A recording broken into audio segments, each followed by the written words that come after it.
안나, 당신의 지레게 버튜버 크로네 언니입니다. 당신의 일상 속에 잔잔한 도파민과 스릴을 채워주는 괴담 라디오의 시간입니다.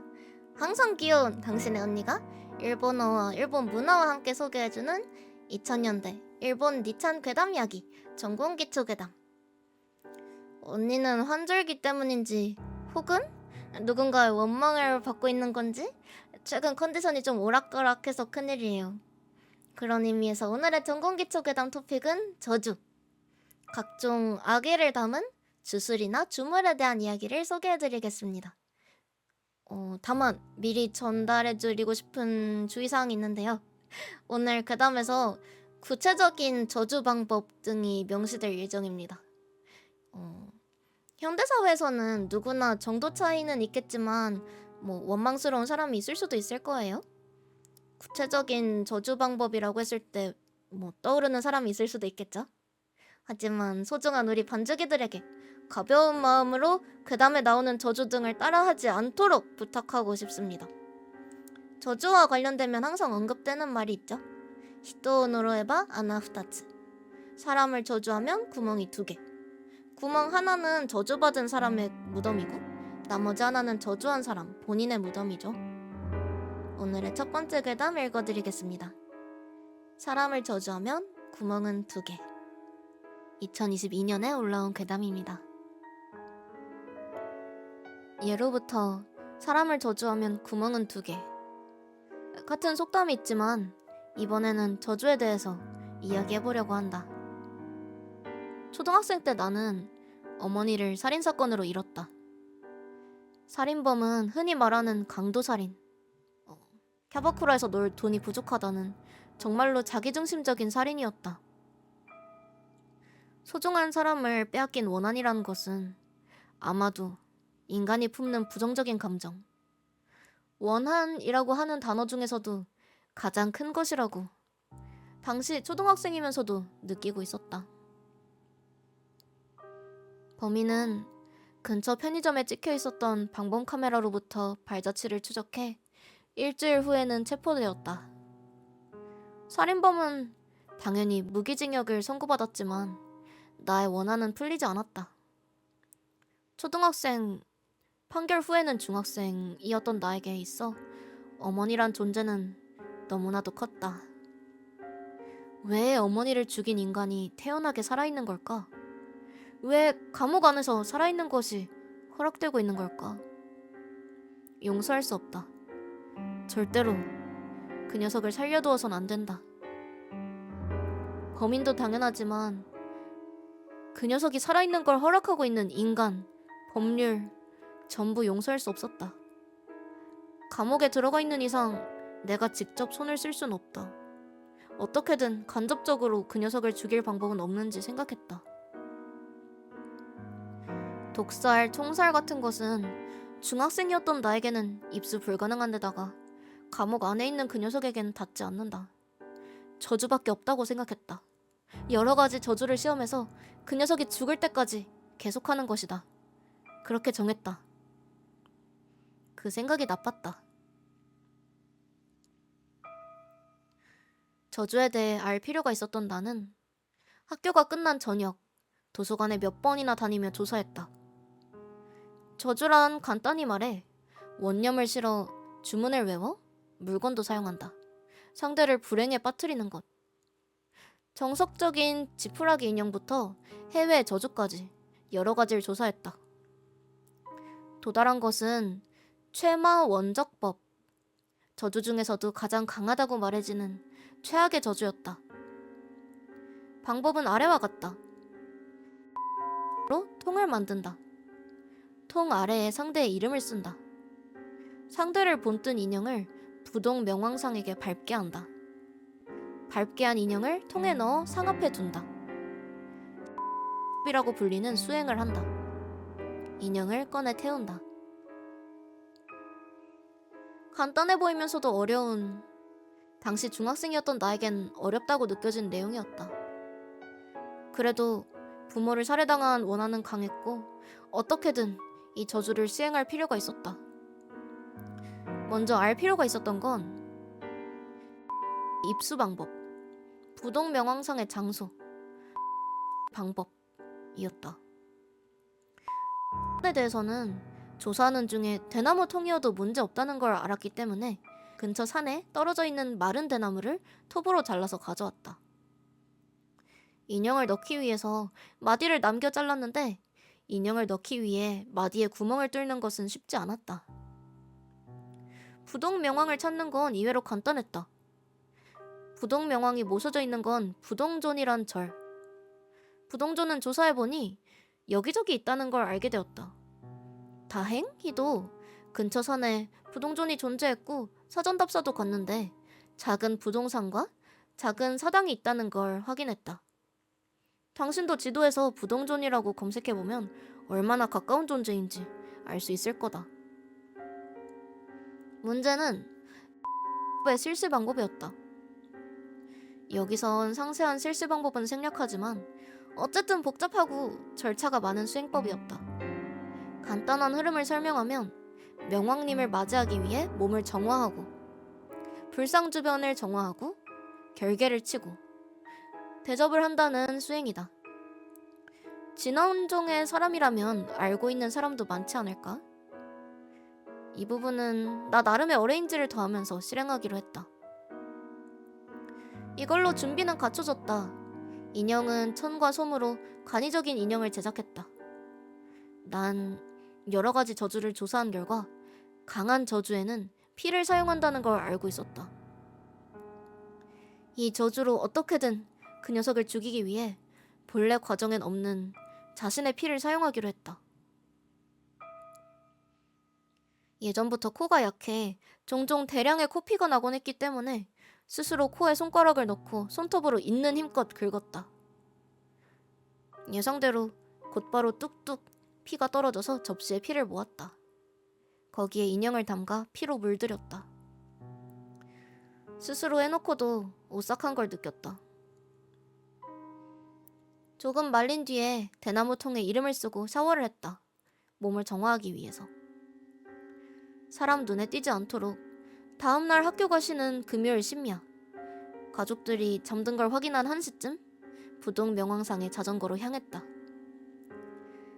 이걸로 그 녀석을 죽일 수 있다. 심야에 산에 가는 무서움보다도 흥분과 두근거림이 멈추지 않았다. 산은 어두웠고 가져온 손전등을 들고 부동 명왕의 사당으로 향했다. 산길이기 때문에 자전거는 입구에 두고 5분 정도 산을 올랐다. 예정대로 인형을 부동 명왕상에 발에 강하게 눌러붙이곤 그 녀석을 죽여주세요 라고 강하게 목소리 내서 빌었다. 인형을 통 안에 넣고 사당 안에 넣었다. 그 후에는 사당 주변을 청소하고 소금을 뿌리고 결계 대신 소금과 술을 올렸다. 공물을 두고 10분 정도 저주를 걸면서 기다렸다.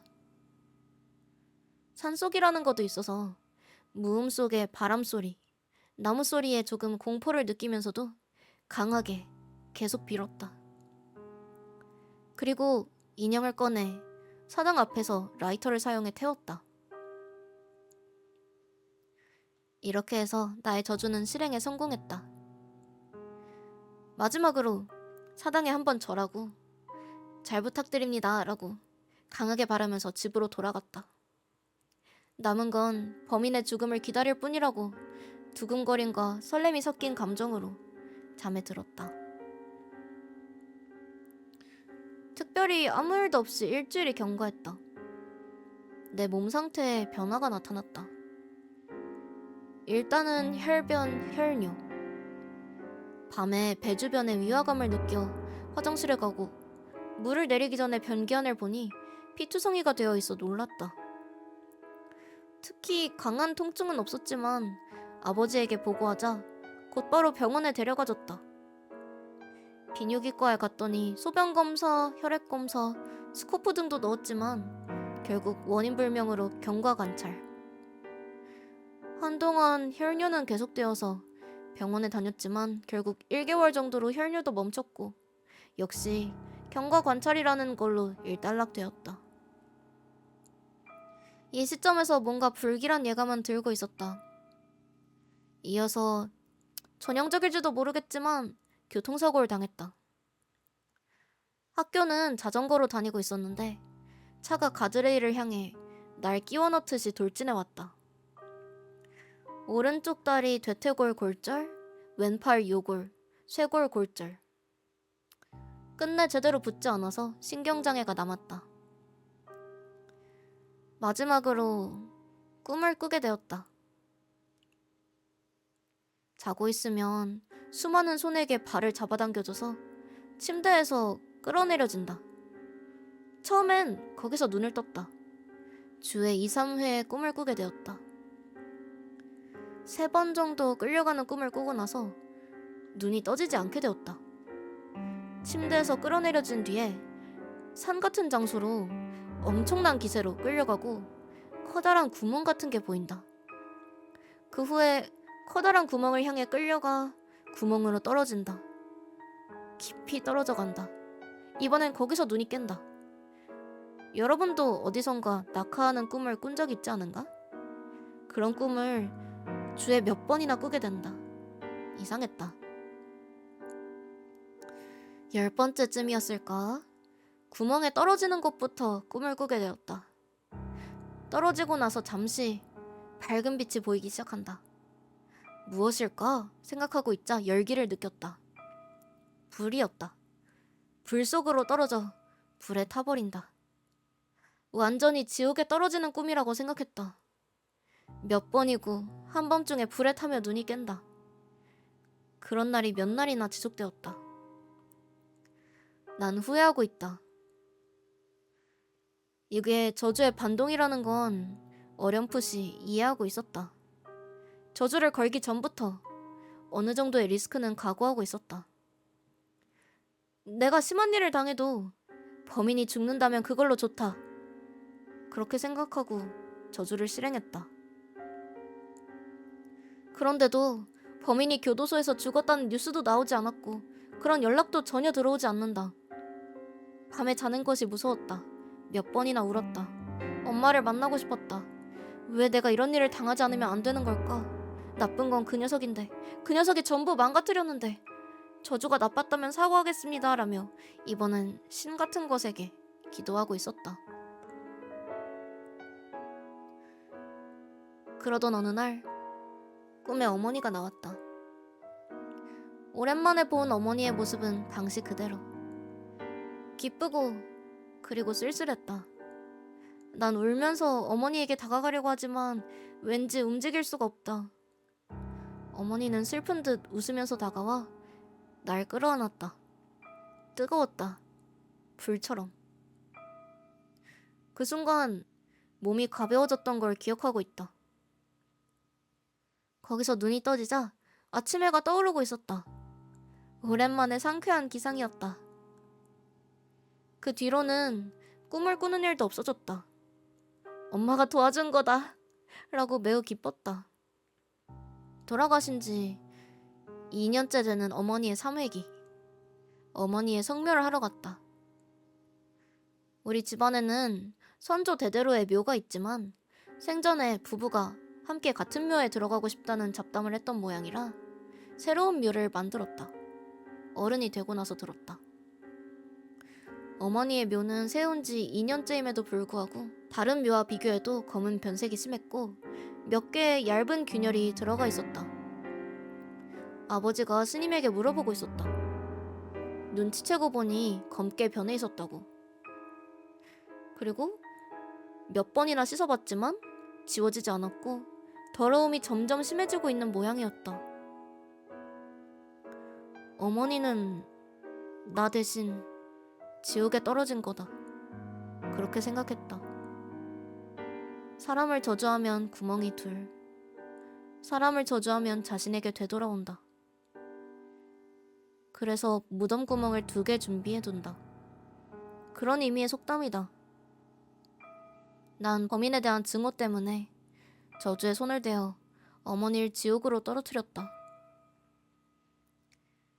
여러분은 아무리 괴로운 일, 슬픈 일, 증오스러운 일이 있었다고 해도 저주에 손을 대는 일은 절대로 하지 않는 편이 좋다. 절대로.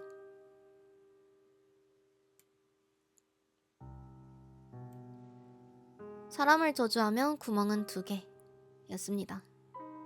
씁쓸한 이야기였죠. 이런 분위기로 계속 이어서 읽어드리겠습니다. 오늘의 2번째 괴담, 마찬가지로 꽤 최근 괴담입니다. 축시참배의 흔적, 2025년에 올라온 괴담입니다.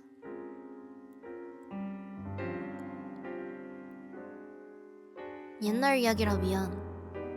설날에 친척이 모였을 때 모두가 잠든 한밤중 거실에서 삼촌과 단둘이 있게 됐을 때 들은 이야기다.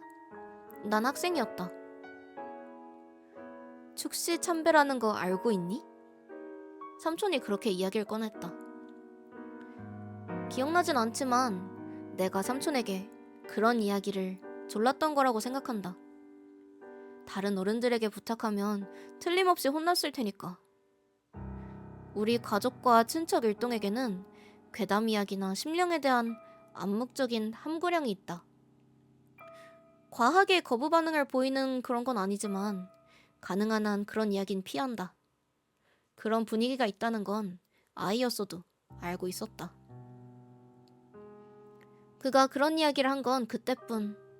나는 그를 잘 따르고 있었고 삼촌 쪽도 이것저것 돌봐주고 있었기 때문에 부탁했다. 옛날 이야기고 난 거의 외부인.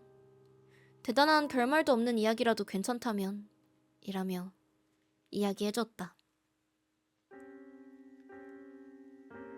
삼촌이 중학생이었을 때 학생의 누군가가 축시참배의 흔적을 발견했다. 처음 발견한 학생은 알 수 없지만 어쨌든 어딘가 산의 농나무에 남자의 사진과 못이 박혀 있었다 라는 소문은 순식간에 전교생에게 퍼졌다. 호기심이 왕성한 아이들로서는 당연한 귀결로 그걸 찾자 라는 이야기가 된다. 삼촌은 타고나길 겁이 많아서 내키지 않았던 모양이다. 그러나 친구에게 권유받으면 거절하는 것도 근성 없는 것처럼 느껴져서 동급생 남녀와 셋이서 산에 들어갔지만 발견하지 못했다.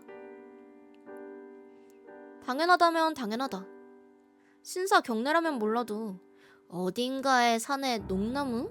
라니 이 근방 일대에 몇 그루가 자라고 있는지 알 수 있을 리가 없다. 전제로서 소문이 사실인지도 알 수 없다. 분명 나쁜 농담이다. 누구나 어렴풋이 그렇게 눈치채고 있었고 그냥 거기에 올라타서 약간의 블랙 유머를 즐기고 있었을 뿐이었다 라고 삼촌은 말했다. 현실감을 띠게 되어버린 것은 다음날 정말로 사진이 발견되어 버렸기 때문이다. 반의 여학생이 어제 돌아가는 길에 그럴듯한 걸 봤다 면서 흥분한 기색으로 여기저기 말하고 다녔다는 것 같다. 무서워서 가까이 가진 않았지만 누군가의 사진이 못으로 나무에 박혀 있었다. 틀림없다. 그렇게 증언하는 학생이 그녀뿐만 아니라 몇 명 있었다. 몇 명이나 있었던 만큼 신빙성이 높아 보였지만 그렇게 간단한 이야기도 아니었다. 발견된 장소가 각각 달랐기 때문이다. 각자가 서로 다른 장소에서 축시참배의 흔적을 발견했다. 방과 후 역시 삼촌은 내키지 않았지만 친구에게 이끌려서 견학을 갔다. 사진은 바로 발견되었다. 남자의 사진은 통학로의 산길을 따라 난 나무에 분명히 못으로 박혀 있었다. 아마 증명사진이라고 생각해 라고 삼촌은 말했다. 피사체는 성인 남자였던 모양이다. 정면을 향한 남자의 사진. 그 중심 부분에는 마치 남자의 심장을 노린 것처럼 오래된 못이 박혀 있었다. 삼촌은 기분이 나빠졌던 모양이다. 못이 박힌 남자는 역시 정면을 향한 채 가만히 이쪽을 보고 있는 것처럼 느껴졌기 때문이다.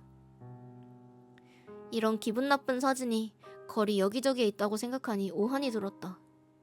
뒷면에는 볼펜으로 다카하시 쇼고라고 적혀 있었다고 한다. 학교에 누구도 섬뜩해하진 않았어. 흥미 쪽이 훨씬 강했지. 수법이 집요하니까. 축시참배를 실제로 하고 게다가 그걸 여러 장소에서 하고 있어. 어지간한 각오가 아니야. 사진의 남자는 도대체 어떤 원한을 산 걸까 하고 모두가 수근거렸어. 반 남학생의 말에 따르면 타카하시 쇼고는 몇 달 전에 혼자 귀가하던 여학생을 습격해 심한 일을 저지른 악인이라는 모양이었다.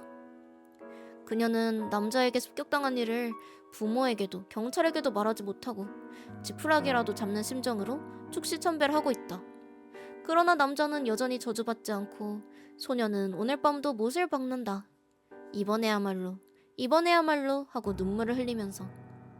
사진이 여기저기 있는 건 그 때문이라고. 소문이 점점 퍼지고 있어서 말이야. 근처 초중학생은 전부 알고 있었어. 꽤 많은 인원이 남자를 찾기 시작했지. 그래서였을까? 발견된 거야. 사진의 남자. 타카하시 쇼고 씨. 타카하시 쇼고는 무언가로부터 숨듯이 가명을 사용해 아파트를 빌리고 있었던 모양이다. 거의 밖에도 나오지 않고 방 안쪽에서 이불을 뒤집어 쓴 채 있었다고 한다. 삼촌이 그 이야기를 들었을 땐 이미 타카하시 쇼고는 도망치듯이 도시를 떠난 뒤였다. 그의 아파트에는 곰팡이 쓴 이불만이 남겨져 있었다고 한다. 소문을 좋아하던 친구는 내뱉듯이 삼촌에게 말했다고 한다. 모처럼 찾아냈는데 도망쳐버렸네. 뭐 어차피 언젠간 저주로 죽게 돼 있어. 그렇지 않으면 매일 밤 축시참배란 사람이 불쌍하잖아. 그 후 반 친구들은 아무도 그 이야기를 하지 않게 되었다. 소망이 섞인 소문으로 타카하시 쇼고는 그 뒤에 교통사고를 당해 죽었다라고 누군가가 입에 올렸을 뿐이다. 여기서부턴 나만 알고 있어 라고 삼촌은 나에게 말했다. 모두가 그 소문 이야기를 잊어갈 무렵 삼촌은 우연히 한 장의 사진을 주었다고 한다. 그건 축시참배에 사용된 남자의 증명사진이었고 역시 가슴 부분에 구멍이 뚫려 있었다. 지금 생각하면 바로 버렸어야 했어. 뒤집어 보지 말았어야 했어. 그래서 못 본 걸로 하기로 했다. 누구에게도 말하지 않기로 했다. 구멍이 뚫린 축시참배에 사용된 남자의 사진 뒷면에는 이렇게 적혀 있었다고 한다. 여러분의 협력에 감사드립니다. 타카하시 쇼고를 찾았습니다. 타카하시 쇼고는 발견되었습니다.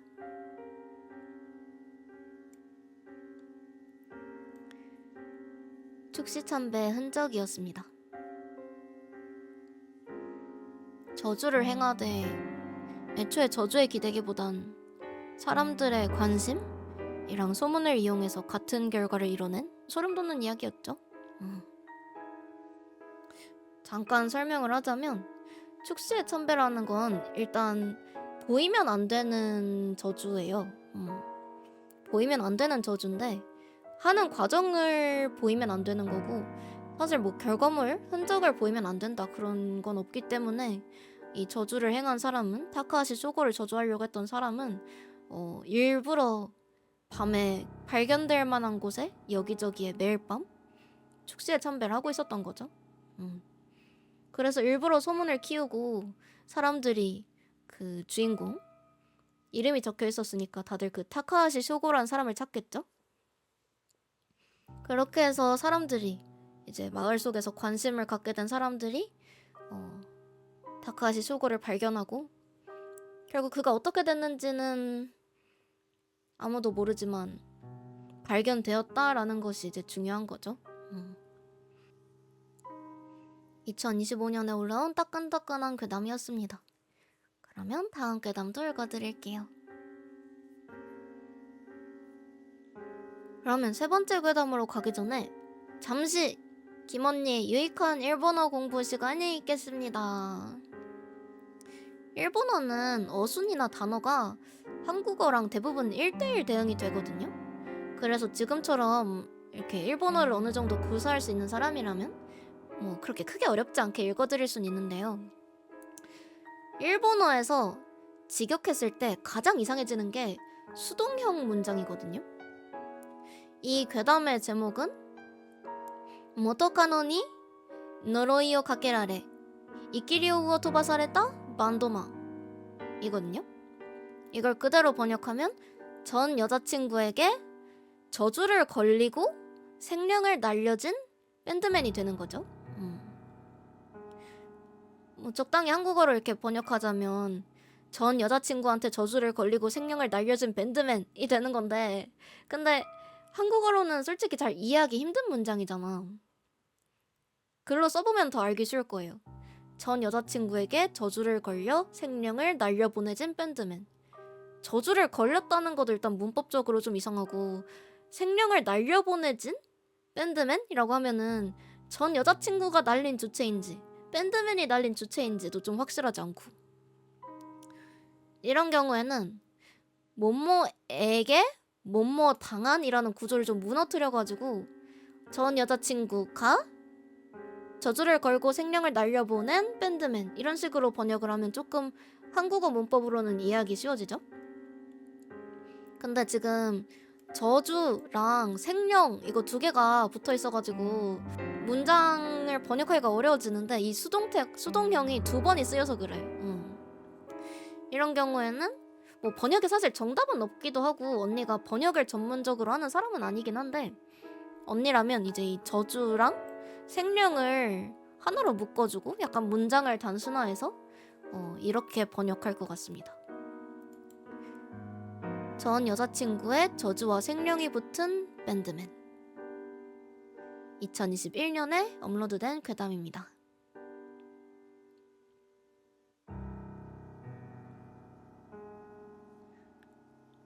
혼코와 수레가 난장판이라 여기에서 실례합니다. 그럭저럭 팔리고 있는 밴드맨인데 전 여자친구한테 저주를 걸려서 생명을 날려보내주고 있어서 굉장히 무서웠다. 헤어진 이유는 비정상적일 정도의 질투심 때문? 뭐 바람이나 금전 요구 같은 건 하지 않았고 나 나름대로 성실하게 사귀어왔다. 헤어진 뒤에 얼마 지나고 나서 욕실에 대량의 검고 긴 머리카락이 떨어져 있다. 꼭 한밤중이 되면 현관문을 쾅쾅 두드려주고 모니터로 확인해보면 긴 검은 머리의 여자가 식칼을 들고 서 있다. 여자 상대라고 해도 역시 흉기는 무서웠고 싸움 같은 건 해본 적이 없어서 이불을 뒤집어 쓰고 떠는 것밖에 할 수 없었다. 멤버에게 신고를 부탁해도 경찰이 올 때쯤이면 이미 사라진 뒤. 이상한 점은 전 여자친구 SNS를 보니까 현관을 두드리던 시간대에 친구랑 여행을 가 있었고, 친구 SNS를 봐도 관광지에서 흔히 있는 B월 B일 하고 날짜가 들어간 사진이 올라와 있었다. 어떻게 된 일이지? 현관의 여자는 전 여자친구가 아닌 건가? 면식 없는 스토커인가? 하고 더욱 괴로워하게 되었다. 그 이후에는 문 쾅쾅 한 뒤에 베란다 창문 쾅쾅으로 바뀌었다. 커튼을 열 용기는 당연히 없다.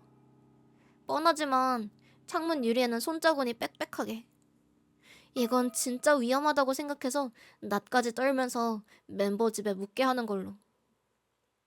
그런데 역에 도착한 순간 미지근한 공기와 비린 냄새가 난다고 생각했더니 귓가 바로 옆에서 남잔지 여잔지 구별이 안 가는 듯한 끔찍한 목소리로 분명하게 絶対に逃がさないよ.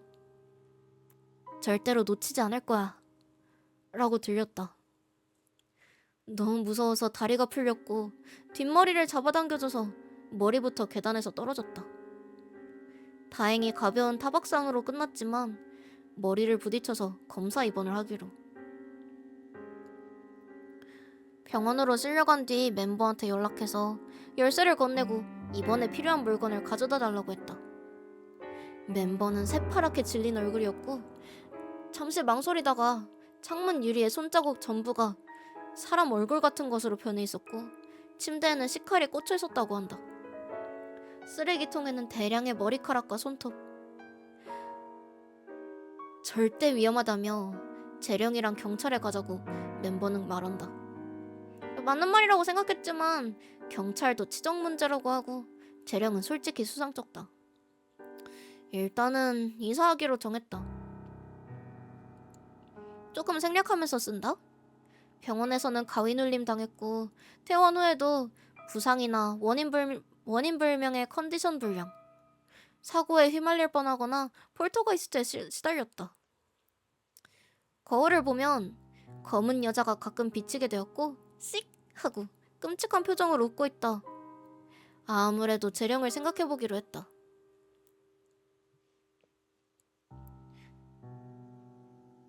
참고로 퇴원 후 창문 유리에 얼굴은 사라져 있었고 식칼은 부엌으로 돌아가 있었지만 베개는 찢어져 있었다. 쓰레기통은 멤버가 소금을 뿌려서 버려졌다. 그리고 라이브 날이 찾아왔다. 지금이야 어느 정도 팔리고 있었지만 당시에는 동원 20명, 30명 규모의 라이브 하우스였다. 이런 상태라 완성도는 엉망. 그래도 혼자 있는 걸 견딜 수 없어서 라이브에 출연했다. 여기서 구원의 신을 만난다. 뭐 지금도 있지만 체키 같은 물판은 중요한 수입원이다. 체키는 이제 이런 라이브 체키라는 거는 지하돌이나 밴드 뭐 이런 데서 보통은 이제 비주얼계 밴드죠.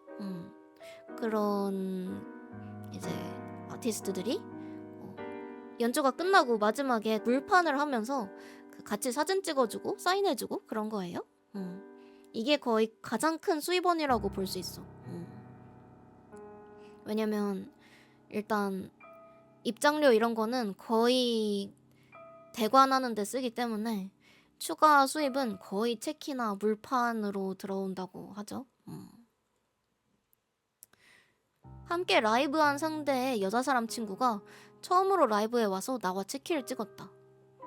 엄청나게 슬렌더해 키가 크고 유독 눈에 띄는 미인이다. 연예인 수준. 다음날 그 여신에게서 SNS를 통해 연락이 왔다. 요약하자면 최근 이런 야배한 위험한 일 일어나고 있지 않냐? 라는 내용. 너무 딱 들어맞는 것 같아서 그렇긴 한데 어떻게 하는 건지 답장을 하자 뭔가 쓰게 야배한 엄청 위험한 곳에 들러붙어 있는 게 보였다. 이대로면 가까운 시일 내에 돌이킬 수 없는 일이 된다고? 뭐야 진짜. 이미 지칠 대로 지쳤는데 불안만 부추기지 말라고. 접근하려는 구실인가? 하고 그때는 좀 짜증났다. 라이브에 피로도 남아있었는지 그날은 오랜만에 진흙처럼 깊이 잠들어서 아침을 맞았다. 창문 유리에 손자국은 없었다. 몸도 가볍다. 이랄까 방 공기가 맑아진 느낌이다. 여신에게서 한마디만 연락이 왔다. 쫓아냈어. 이제 괜찮아. 라고. 에? 쫓아냈다고? 진짜로 하는 말이야? 이거 뭐 항아리 같은 거 파는 전개인가? 하고 혼란스러워서 여신에게 메시지를 보냈지만 답장은 없었다. 보통 이 항아리 강매라는 게 그런 게 있어요. 그 후 아무 일도 일어나지 않은 채 지내고 있었더니 여신에게서 연락이 왔다. 엄청 강한 생명과 어떤 술식으로 저주가 성립되어 있었고 거기에 야생의 악령에 가까운 부유령 같은 것까지 들러붙어 있었다고? 생각보다 강해서 떼어나는 과정에 재령의 반동으로 코피랑 고열이 나고 어지럼이랑 이명도 멈추지 않아서 쓰러져 있었다고 한다. 뭐야 술식이라는 게 이영역전개냐? 중2병이냐? 라고 생각했지만 실제로 아무 일도 일어나지 않게 되었기에 신빙성은 있었다. 그리고 여기서부터 단숨에 거짓말 같아지긴 하지만 틀림없는 사실.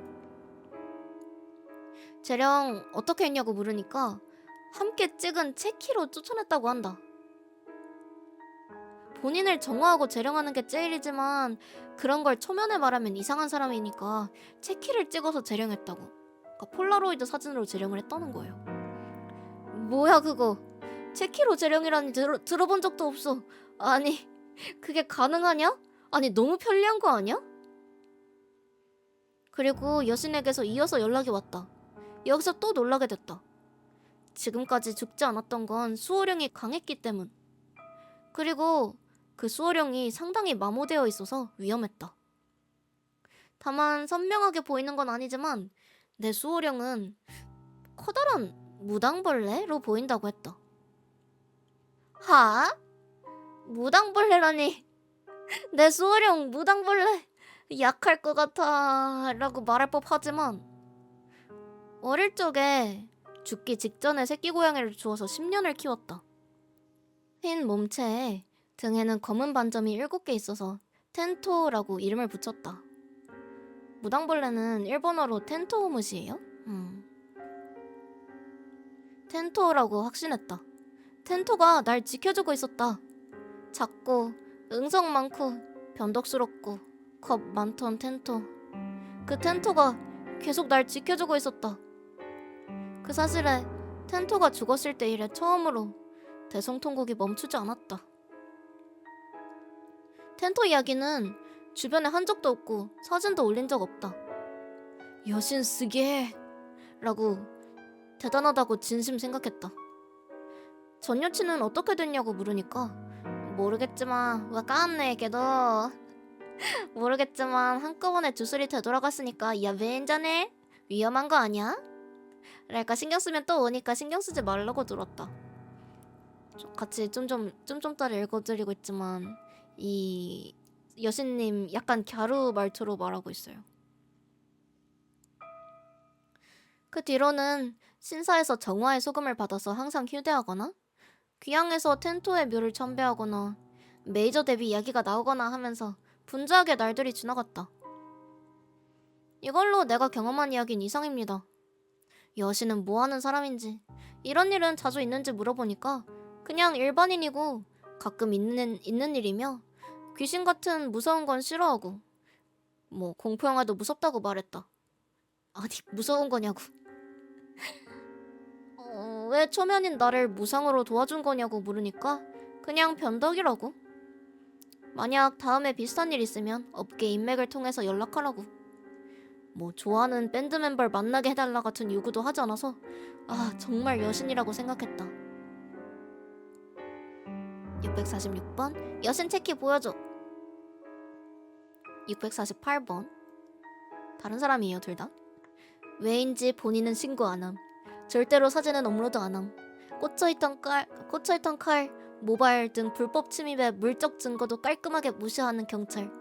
SNS에서 여신과의 대화도 절대로 업로드 안 함. 타이밍 좋게 부적의 팽창을 눈치챘다는데 거대 풍선 수준으로 부풀어 있었던 건지? 멋대로 수호령을 키우던 고양이라고 인식하고 있지만 실제로는 무당벌레.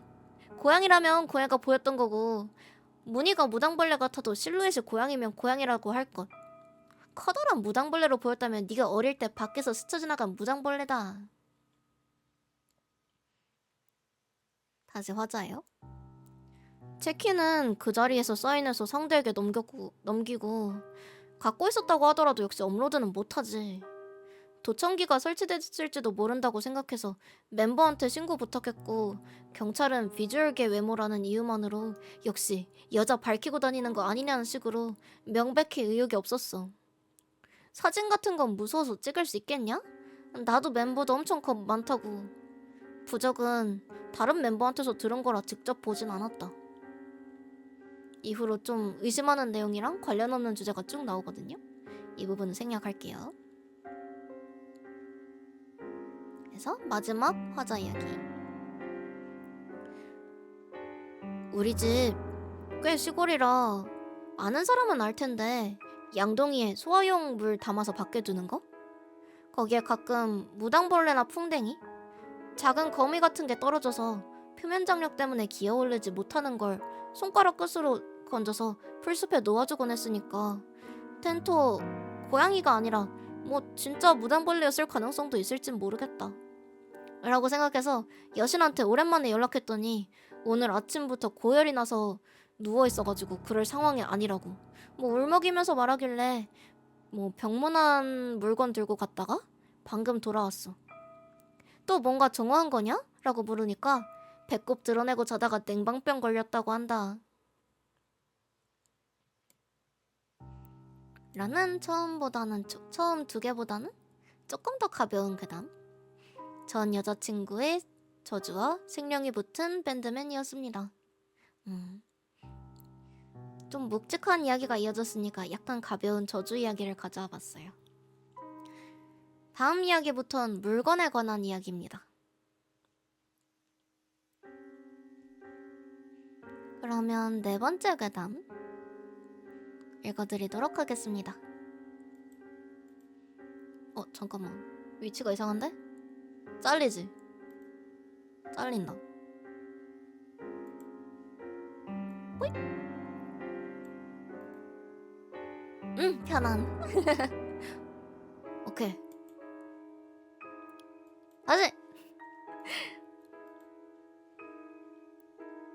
그러면 네 번째 괴담. 진짜 소재. 2007년도에 올라온 괴담입니다.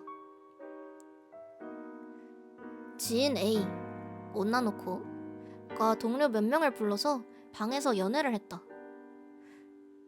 동료라는 건 피규어하는 사람, 인형하는 사람, 혼합부대.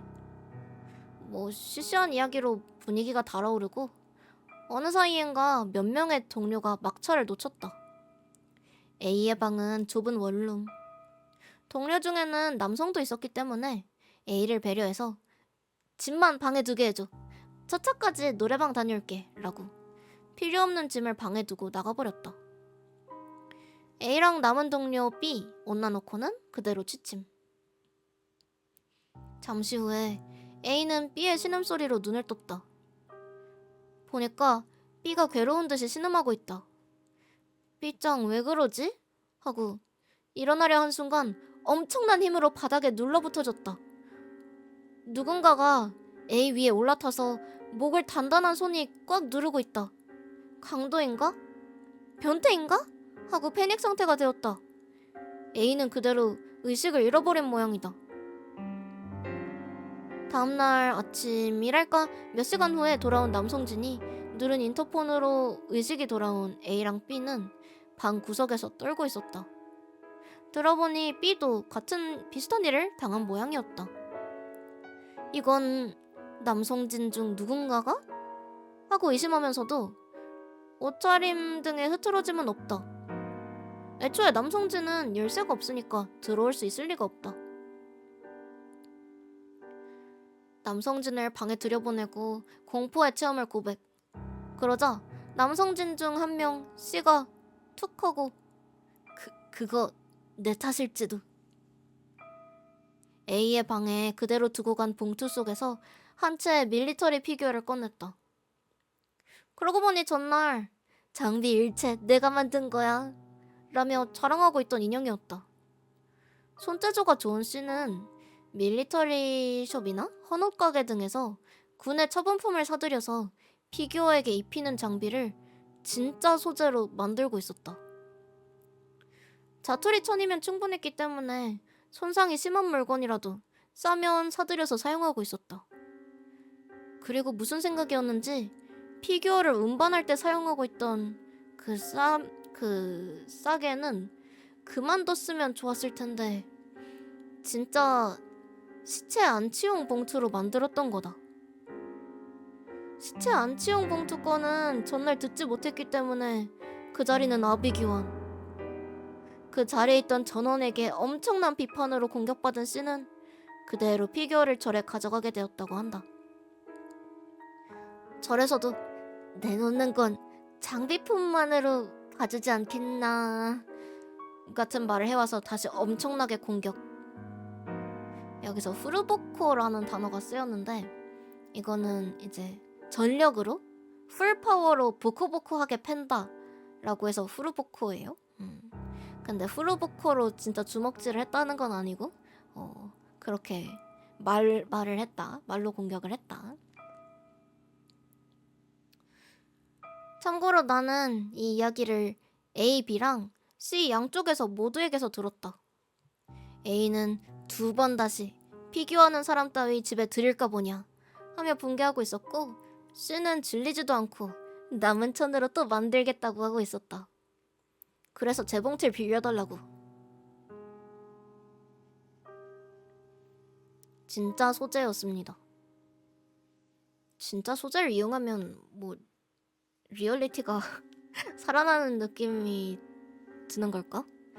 뭐 언니는 잘 이해하지 못하겠지만 미니어처라던가 이런 거 수제 피규어 하는 반죽이들은 공감할 수 있는 이야기인지 궁금하네요.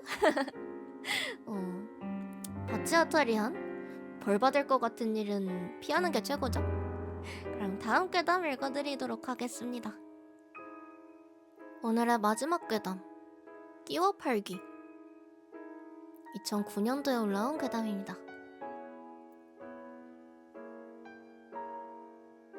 샤레코아에 있었던 코토리바코 말인데 역시 피차별 부락이 없으면 다른 물건이 되는 걸까?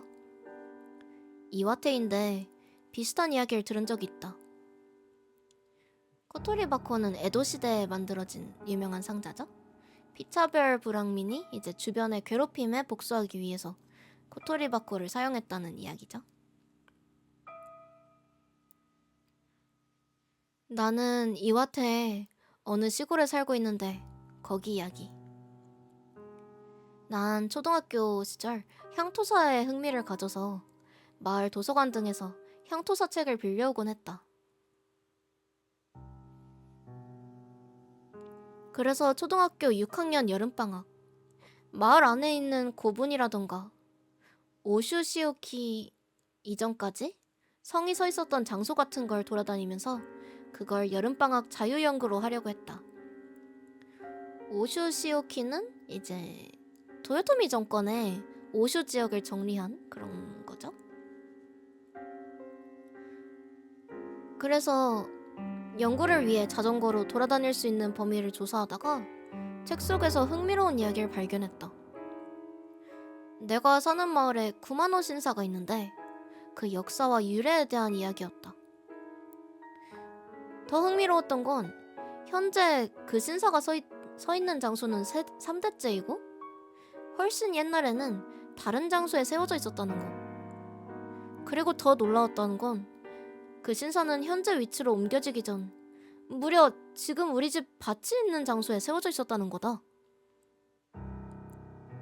흥분한 나는 일을 마치고 온 아버지에게 그 사실을 물어봤다. 그러자 아버지는 말하지 않았던가 같은 말을 하더니 이야기를 시작했다. 그 신사는 에도 중기쯤 교토인지 어딘지 어쨌든 칸사이 지방에 신체를 양도받아 세워졌다고 했다. 고신타이, 이거는 신토에서 각 신사들이 모시는 대상물을 말하죠. 그러니까 신령이 머물고 있는 대상인 거예요. 처음에는 우리 본가 근처에 있는 산 정상에 세워졌다고 하는데 도저히 노인들은 올라갈 수 없는 산이었다. 그래서 에도 말기 무렵 그 신체를 산기슭으로 내려 거기에 새 신사를 세웠다. 즉 우리 집 밭에 서 있었던 건 2대째 신사였다는 거다. 하지만 하필 산기슭에 지은 탓에 늑대가 무섭다. 그래서 결국 산에서 멀리 떨어진 현재 장소로 신사를 옮겼고 그것이 지금의 신사라고 했다. 그 사이 가족 전원이 돌아왔고 아버지가 술을 마시면서 강의를 시작했다. 우리 집 밭은 어느 사토야마 마을 인근의 산림 입구에 있었는데 그곳에 조금 트인 대나무 숲이 있다. 신사는 아주 옛날 그곳에 세워져 있었어 라고 아버지는 설명해 주었다. 옛날에 죽순을 캐다 보면 육문전? 로쿠몬센인지 뭔지 아무튼 오래된 동전이 나오곤 했지. 어릴 때 주워 모으곤 했어. 신기했으니까. 아버지는 그런 이야기를 했다. 지금도 그 산 정상에는 작지만 사당이 있고 우리 돌아가신 할아버지는 계속 산을 올라 주변을 청소하곤 했다고 한다. 참고로 아버지가 어릴 때 주웠던 고전은 지금도 집에 있다. 시대극에 나올 법한 그 동전을 떠올리면 된다. 적당히 술에 오른 아버지가 그런데 왜 그런 이야기를 알고 있냐? 라고 내게 물어왔다. 나는 향토사 책에 적혀 있었다 라고 말하자 그 외엔 어떤 게 쓰여 있었는데? 라고 물어왔다. 아버지도 흥미가 생긴 듯해서 나는 향토사 책을 펼쳐서 해당 부분을 읽어줬다. 대략 이런 내용이 적혀 있었다. 아주 옛날부터 흉년이 많아서 당시 사람들은 신불의 도움을 구했다. 신사의 신체는 간사이 지방에서 받아왔다. 매우 영험한 신체라고 한다. 산 정상에서 내려왔을 때 우리 집 근처에 어느 집 가칭 A가 그 신사의 마모리가 되었다. 그래서 마모리는 오마모리 할 때 그 마모리죠. 문맥상 지키는 사람이라고 볼 수 있겠죠. 읽고 나자 아버지의 얼굴빛이 갑자기 변했다. 분명 움찔한 느낌이었고 술을 들던 손이 멈췄다. 그 마모리라는 게 어느 집이냐? 라고 물어와서 다시 A가다 라고 말하자 아 하고 뭔가 납득한 듯한 얼굴이 되었다. 하지만 여전히 표정은 굳어 있었다. A가라는 게 집가를 써서 A가문 할 때 그 가예요. 그 집은 우리 집에서 몇 킬로 떨어진 곳에 있고 우리 집과는 별다른 관계가 없다. 하지만 아버지의 반응이 신경 쓰여서 난 왜 그러느냐고 물었는데 아버지는 대답하지 않았다. 명백히 이야기하기 싫어하는 느낌이었다. 그래도 내가 집요하게 묻자 고개를 숙인 채 중얼거리듯이 말했다. 그 집 지금도 좋지 않아. 좋지 않다는 말은 토호쿠 쪽 시골에서는 나쁘다는 뉘앙스가 든다.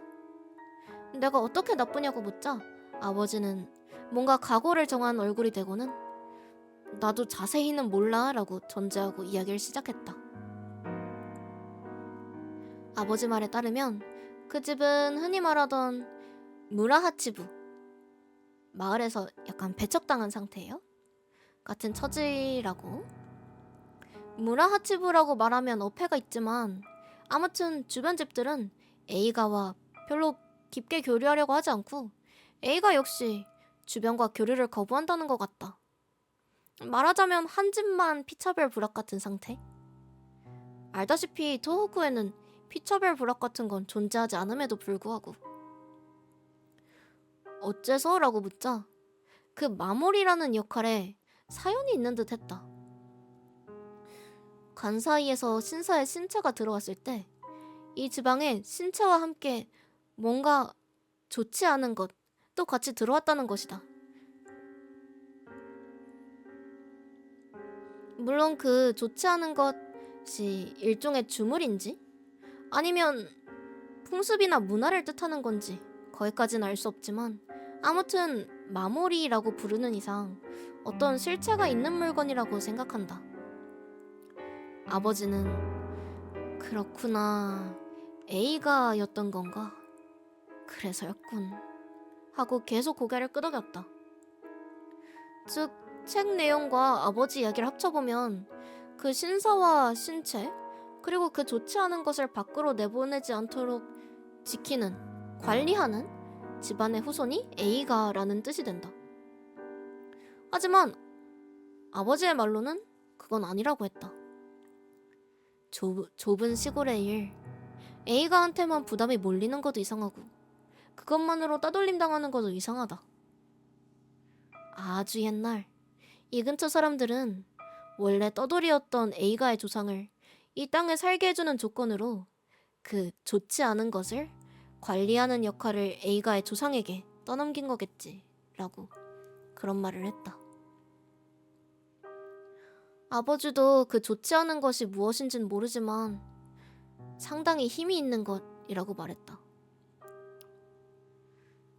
아무래도 그 좋지 않은 것은 강한 저주를 퍼뜨리는 어떤 의미에서는 신불에 가까운 존재라는 것 같다. 물론 A가가 그 역할을 수행하는 한 일족에게 좋은 영향이 있을 리가 없을 것이다. 하지만 A가는 그렇게라도 하지 않으면 살게 해주지 않았다. 정말 이 지역의 사정은 코토리바코와 같다고 할 수도 있다. 이 근처는 흉년뿐이잖아. 그래서 신불에게 의지하려고 생각해서 신사를 들여온 거겠지. 왜 그런 좋지 않은 것까지 들여왔는진 모르겠고 모르는 편이 좋을 거라고 생각해. 하지만 말야, 옛날부터 그러잖아? 좋은 것과 나쁜 것은 함께 있지 않으면 효과가 없다. 그래서 가져올 수밖에 없었던 거겠지.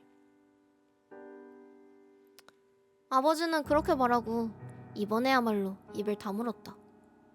아버지 외의 가족들은 얼굴을 마주봤다.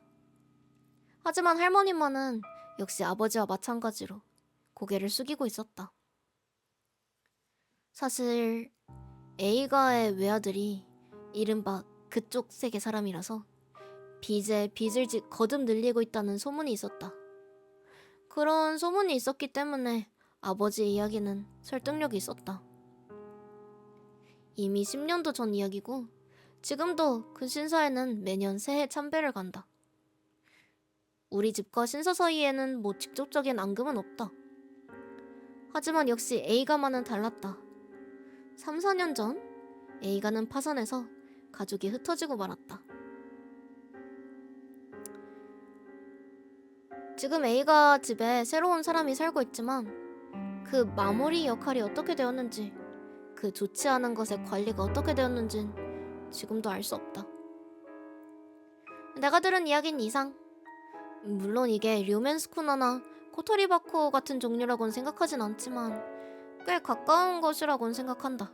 게다가 간 사이에서 유래한 것 같기도 하고. 546. 신체를 양도받는 대신 대가로 역신까지 까먹게 된 거 아닐까? 드래곤 퀘스트 살 때 망겜을 끼워 파는 것 같은 느낌으로. 다시 화자. 그럴지도 모르지만 원래 이와테 같은 곳은 2년에 한 번꼴로 봉기가 일어나던 지역이다. 곳곳에 덴포 대기근 공양탑 있고 말이지.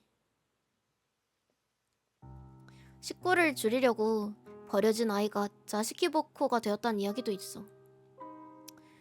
어떤 이유만 있다면 아사체로 코토리바코 같은 걸 만드는 건 어려운 일도 아니다. 오히려 에이가가 비슷한 걸 만들어서 따돌림 당하게 된 것이 진상일지도 모른다.